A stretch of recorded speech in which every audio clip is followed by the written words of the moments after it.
এই ব্যস্ত শহরের ফুটপাথে থাকতো একটা ছোট্ট বিড়াল, নাম তার টুকু। টুকুর ছিল না কোনো ঘর, ছিল শুধু ক্ষুধা আর ঠান্ডার সাথে যুদ্ধ। ভাগ এখান থেকে। কখনো কেউ দিত একটু খাবার, আবার কখনো শুধু তাড়িয়ে দিত। একদিন টুকু দেখল এক বৃদ্ধ লোক গরিব, কিন্তু মুখে ছিল হাসি। লোকটা প্রতিদিন টুকুকে খাবার দিত। এভাবেই শুরু হলো বন্ধুত্ব। এক বিকেলে হঠাৎ নেমে এলো বৃষ্টি। ওরে বাবা, তাড়াতাড়ি ঢাক ঢাক। হ্যাঁ, ভালো ছেলে। টুকু নিজের বেজা শরীর দিয়ে লোকটার জিনিসগুলো বাঁচাতে চাইল।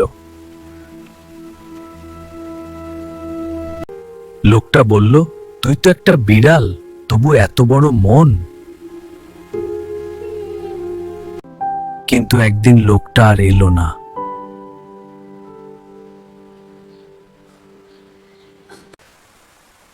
টুকু দৌড়ে গেল হাসপাতালের সামনে। ঘন্টার পর ঘন্টা অপেক্ষা করল। অবশেষে দরজা খুলল।